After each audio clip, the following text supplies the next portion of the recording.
Bien que Jupiter soit la plus grande planète du système solaire, ses jours sont comptés. Parce qu'aujourd'hui, nous allons utiliser les bombes les plus puissantes et les plus destructrices de la Terre pour faire tomber la géante gazeuse dans l'oubli. De combien d'armes nucléaires auriez-vous besoin pour faire le travail? Quels obstacles ces bombes fusées rencontreraient-elles en chemin?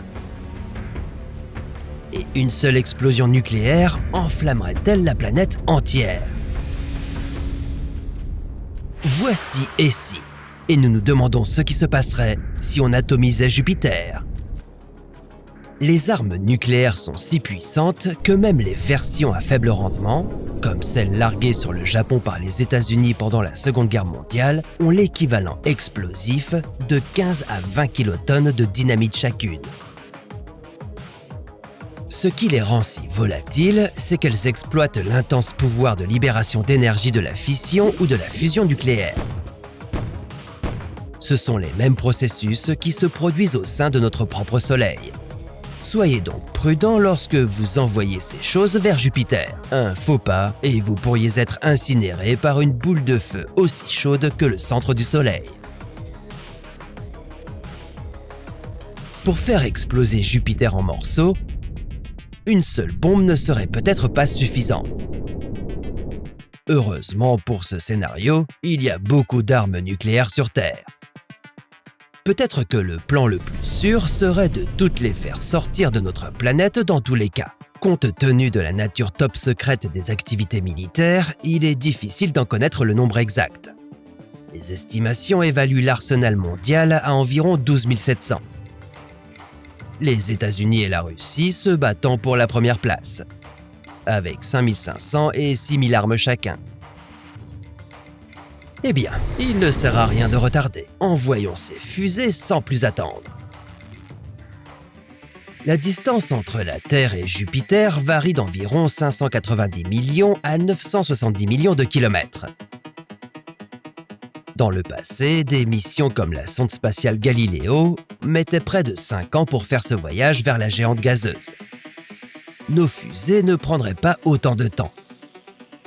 Galileo devait être suffisamment lente pour entrer dans l'orbite de Jupiter. Nous aurions juste besoin de frapper la planète de front. Vous n'auriez donc besoin qu'entre 550 et 650 jours pour accomplir la mission. Vous ne devriez cependant pas être trop téméraire et rapide. Vous ne voulez pas détruire quelque chose d'autre par accident. Contourner la Lune et Mars serait assez facile. Mais traverser la ceinture d'astéroïdes en toute sécurité reviendrait à naviguer dans un champ de mines. Il y a des millions d'astéroïdes entre Mars et Jupiter. Et même si la distance moyenne entre eux est de plus ou moins 966 000 km, on peut parfois s'y sentir à l'étroit. Jupiter est en partie responsable de cela.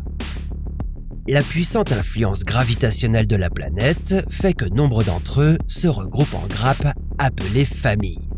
Naviguez négligemment à travers l'un, comme la famille Flora. Et croisez les doigts pour qu'aucune de nos fusées n'entre en collision avec l'un de ces 400 astéroïdes. Pour mettre toutes les chances de votre côté, vous devez viser les lacunes de Kirkwood. Ce sont des régions presque exemptes d'astéroïdes dans la ceinture. Ce serait dommage de voir toutes les bombes nucléaires de notre planète exploser dans une réaction en chaîne aveuglante avant d'atteindre notre cible. Alors que la première de nos bombes explose sur Jupiter, vous verriez des éclairs lumineux ici sur Terre, tout comme lorsque la comète Shoemaker-Levy 9 a percuté Jupiter en 1994. Mais cela n'a libéré que 5% d'énergie en plus que la Tsar Bomba, la plus grosse bombe jamais créée. Donc, avec des milliers de bombes nucléaires, les jours de Jupiter devraient être comptés, n'est-ce pas? Eh bien, pas exactement. Même si nos bombes nucléaires pouvaient produire une explosion plus chaude que le Soleil, cela ne suffirait pas pour enflammer tout l'hydrogène de Jupiter.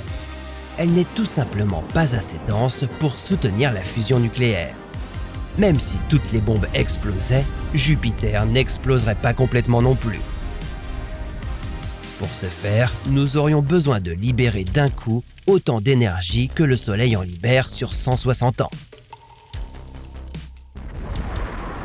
Et pour ce résultat hautement énergétique, environ 1 milliard de bombes nucléaires seraient nécessaires. Un peu plus que les 12 700 de notre arsenal. Pour construire autant de bombes, vous auriez besoin d'une masse combinée de matériaux qui serait presque le double de celle de la plus grande lune du système solaire, Ganymède de Jupiter. Ce n'est pas un mince exploit, puisqu'elle est plus grande que Pluton et Mercure. Eh bien, c'était assez décevant.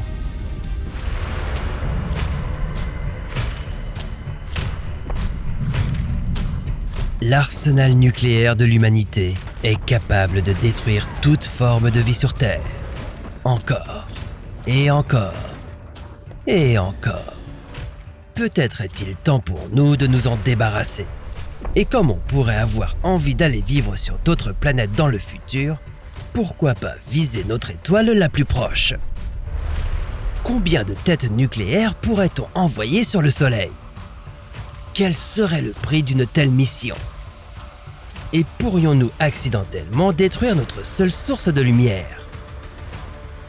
Voici et si, et nous nous demandons ce qui se passerait si on atomisait le Soleil. Le Soleil est principalement composé d'hydrogène et d'hélium. Les températures et les pressions en son centre sont extrêmement élevées. Tellement élevées que les atomes d'hydrogène se fondent et deviennent de l'hélium. Ce processus dégage une quantité énorme d'énergie qui alimente le Soleil. Cela s'appelle la fusion. Et à votre avis, quoi d'autre utilise la fusion pour son énergie? C'est exact. La plupart des armes nucléaires modernes puisent leur énergie destructrice en faisant fusionner des isotopes d'hydrogène. C'est pour cela qu'on les appelle également bombes à hydrogène ou bombes à fusion. Dans approximativement 5 milliards d'années, le Soleil va arriver à court d'hydrogène et mourir. Un Soleil mort est une terrible nouvelle pour la Terre, car elle mourrait avec son étoile. Si les humains parvenaient à rester dans le coin pendant tout ce temps, nous chercherions à tout prix un moyen de garder notre Soleil en vie et plein d'énergie. Et nous pourrions également avoir envie de nous débarrasser de notre arsenal destructeur de bombes à fusion d'hydrogène. Pourrions-nous atomiser le Soleil et lui rendre son énergie? Tout d'abord, nous aurions besoin de rassembler chaque bombe nucléaire de la planète. Ce ne serait pas une tâche aisée, car les 9 pays qui possèdent officiellement l'arme nucléaire sont très suspicieux les uns des autres. Mais si la seule autre option est la mort assurée de notre seul Soleil, ils pourraient être plus enclins à abandonner leurs armes de destruction massive pour la bonne cause. Take my gun from me. À quel point l'arsenal de l'humanité est-il grand, demandez-vous? D'au moins 13 000 bombes nucléaires. Chacune d'entre elles possède plus d'énergie explosive que 100 kilotonnes de dynamite. Il est estimé que les États-Unis, à eux seuls, possèdent 650 bombes qui sont 60 fois plus puissantes que la bombe nucléaire qui a été larguée sur Nagasaki pendant la Seconde Guerre mondiale. Si vous êtes en charge de cette opération explosive, il vous faudra être super précautionneux. Après tout, vous ne voulez pas d'une détonation surprise. Si toutes ces bombes nucléaires explosaient, l'explosion entraînerait une telle accumulation de débris dans l'atmosphère que cela déclencherait un hiver nucléaire. Parce que la lumière du Soleil ne pourrait plus atteindre la surface terrestre. Ici débarquent les températures glaciales dans le monde entier, l'effondrement d'écosystèmes entiers et les retombées radioactives. Cet accident dévasterait la vie de tous les êtres vivants, aussi bien les humains que les animaux. En essayant de sauver notre Soleil, l'humanité pourrait se retrouver à bloquer elle-même ses précieux rayons chaleureux. Ironique, n'est-ce pas? Donc, attention aux maladresses. Et vous aurez également besoin de travailler sur vos capacités de collecteur de fonds. Pour une borne nucléaire moderne ayant une masse proche de celle envoyée sur Nagasaki, il faudrait compter 170 milliards de dollars pour l'envoyer dans l'espace. Et on parle d'une seule bombe sur les 13 000. Autant vous dire que l'économie mondiale tout entière aurait bien besoin de faire des efforts pour mettre en place cette opération de sauvetage du Soleil et de l'humanité. Et même si vous parveniez à trouver les fonds nécessaires, il y aurait encore bien des difficultés à surmonter. Comme par exemple construire un vaisseau spatial qui ne fond pas à l'approche du Soleil. Le vaisseau s'étant rapproché le plus de notre étoile était encore à 8,5 millions de kilomètres. Même à cette distance, il a dû supporter des températures de 1377 degrés. C'est seulement grâce à un bouclier thermal fait de matériaux de composite de carbone qu'il a pu affronter une telle chaleur. Quelle que soit la façon dont nous décidons d'envoyer nos bombes à hydrogène dans l'espace, il nous faudra y incorporer une version bien plus efficace de ce système de protection. Ajoutez ça à la note. Et il resterait encore une montagne d'obstacles techniques. Comme trouver un endroit sans danger pour envoyer les bombes dans l'espace, ou encore développer la technologie nécessaire pour nous permettre de contrôler et surveiller notre cargaison à une telle distance. Mais disons que vous parvenez à faire tout cela. Nos bombes nucléaires sont en orbite et à une distance tout à fait respectable du Soleil. Vous êtes prêts. Vous envoyez le feu de toutes ces bombes à hydrogène sur notre étoile à hydrogène. Maintenant, plus qu'à attendre de voir s'il se recharge. Encore un peu. Encore un peu. Rien ne se passe. Le point central de notre système solaire continue de mourir à petit feu. Comment est-ce possible ? En fait, aussi colossale que soit l'énergie de nos 13 000 bombes atomiques, cela n'est rien comparé à ce que le Soleil a l'habitude de consommer. En ce moment, notre étoile émet 70 millions de fois plus d'énergie par seconde que toutes nos armes nucléaires combinées. Même s'il arrivait à court d'hydrogène à fusionner en hélium, lui envoyer nos bombes nucléaires aurait le même effet que de balancer une allumette dans un feu de forêt. Autant dire, pas grand-chose. Dommage, mais au moins vous n'avez pas détruit ce qui restait de notre pauvre Soleil agonisant. Si telle était votre intention, il vous faudrait quelque chose de bien plus puissant, comme une bombe à antimatière. Quand le Big Bang a créé notre univers, il a utilisé des quantités égales de matière et d'antimatière. La matière, c'est ce dont vous, la Terre, le Soleil et la plupart des choses qui nous entourent sont faites. L'antimatière, cependant, est composée de particules subatomiques avec des propriétés inverses de celles de la matière normale. Pour simplifier les choses, c'est l'inverse de la matière. Lorsqu'une particule de matière entre en collision avec une antiparticule d'antimatière, elles s'annihilent mutuellement dans un éclair d'énergie. Si suffisamment de membres des deux camps entrent en contact, cela résulterait en une explosion massive, aussi connue sous le nom de bombe à antimatière. Mais il y a un piège. L'antimatière est extrêmement rare. Si vous réunissiez toute l'antimatière de la planète, vous vous retrouveriez avec environ 20 nanogrammes. Et un nanogramme, c'est 1 milliardième de gramme. C'est si petit que même si vous le combiniez avec de la matière, vous n'auriez pas assez d'énergie pour faire bouillir de l'eau pour votre tasse de thé. Vous pourriez produire de l'antimatière, mais cela vous coûterait la bagatelle de 2,7 quadrillions de dollars pour 1 gramme, au moins. Et puis, souvenez-vous qu'on est là pour sauver le Soleil, pas le détruire. Un astéroïde se dirige vers la Terre. Il est gros et rapide, et il est sur le point de provoquer de gros dégâts. Mais nous n'allons pas rester assis et attendre la fin des temps. Nous allons nous défendre. Que se passerait-il si nous atomisions un astéroïde ?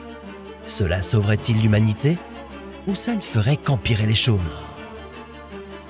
Quelle est la différence entre une explosion nucléaire dans l'espace et une explosion sur Terre ? Et est-ce que nos bombes nucléaires seraient assez puissantes pour le détruire ? Voici et si, et nous nous demandons ce qui se passerait si nous atomisons un astéroïde. En 2175, l'astéroïde Bennu va passer près de la Terre, et il y a une chance sur 2700 qu'il nous frappe. Si cela vous semble être de bonne chance, détrompez-vous. Bennu est plus haut que la tour Eiffel et 15 fois plus lourd que la grande pyramide de Gizeh.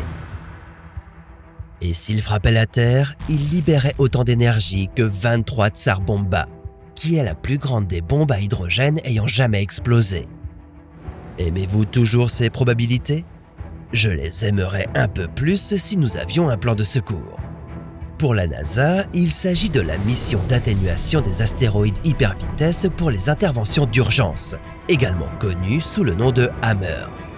Et comme son nom l'indique, le plan consiste à percuter l'astéroïde en approche ou à faire exploser une bombe nucléaire qui le fera dévier de sa trajectoire. Mais cela sera-t-il suffisant ? Et à quel genre de répercussions peut-on s'attendre ? Plus tôt nous découvrons un astéroïde se dirigeant vers nous, plus nous serons en sécurité.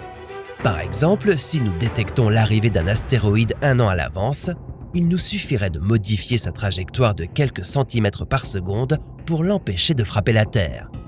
Pour ce faire, nous pourrions faire exploser une bombe nucléaire à quelques centaines de mètres de l'astéroïde, ce qui le ferait changer de trajectoire et s'éloigner de la Terre. Et si cela ne fonctionnait pas, nous pourrions simplement frapper l'astéroïde avec la bombe la plus puissante dont nous disposons. Mais si quelque chose devait mal fonctionner avant que la bombe n'atteigne l'astéroïde, les conséquences pourraient même être pires que l'impact de l'astéroïde sur la Terre. Mais une fois la bombe nucléaire dans l'espace, le monde entier serait relativement en sécurité. Comme il n'y a pas d'atmosphère dans l'espace, seulement le vide, l'explosion disparaîtrait complètement. Mais les radiations seraient beaucoup plus fortes. Les habitants de la Terre seraient en sécurité, mais ceux qui se trouveraient dans les vaisseaux spatiaux proches seraient en danger de mort. Afin d'éviter le plus grand nombre de victimes possible, la mission devrait être automatisée. En supposant que rien ne se passe mal et qu'il n'y ait pas une sorte de mutinerie de l'IA, nous pourrions très bien réussir à pousser un astéroïde hors de sa trajectoire, à condition qu'il ne soit pas trop gros. Un astéroïde plus gros nécessiterait des tactiques plus audacieuses, comme le DART. DART est l'acronyme de Double Asteroid Redirection Test. La NASA prévoit de percuter un astéroïde en 2022 pour modifier son orbite. L'impact sera équivalent à 3 tonnes de TNT. Cette mission pourrait donner lieu à la toute première pluie de météorites d'origine humaine. Et si elle réussit, elle servira de modèle à la façon dont nous pourrions réagir aux menaces que représentent les astéroïdes à l'avenir. Au fait, s'il s'agit de détruire Bennu, la bombe que nous utiliserons sera au moins 1 million de fois plus puissante que celle de DART. Et oui, nous disposons de bombes nucléaires assez puissantes. La seule chose à laquelle nous devrions faire attention, après avoir fait exploser un astéroïde géant, ce sont les débris spatiaux. Ces débris pourraient gravement endommager nos satellites et menacer les astronautes à bord de la Station spatiale internationale. Et si de gros morceaux de l'astéroïde parvenaient jusqu'à la Terre, ils pourraient créer des cratères jusqu'à 20 fois leur taille. La bonne nouvelle, c'est que si la bombe nucléaire explosait assez près de la Terre, les radiations qu'elle émettrait seraient déformées par le champ magnétique de notre planète, ce qui constituerait probablement le plus beau spectacle lumineux que vous ayez jamais vu. Ou si vous ne voulez pas attendre un scénario catastrophe, vous pouvez simplement faire un voyage dans le Nord et voir les aurores boréales. C'est dingue de penser qu'atomiser des astéroïdes est un plan de survie potentiel pour l'humanité. Mais puisque c'est nous contre, disons, pratiquement tout ce qui se trouve dans le vide infini de l'espace, nous devons faire avec ce que nous avons.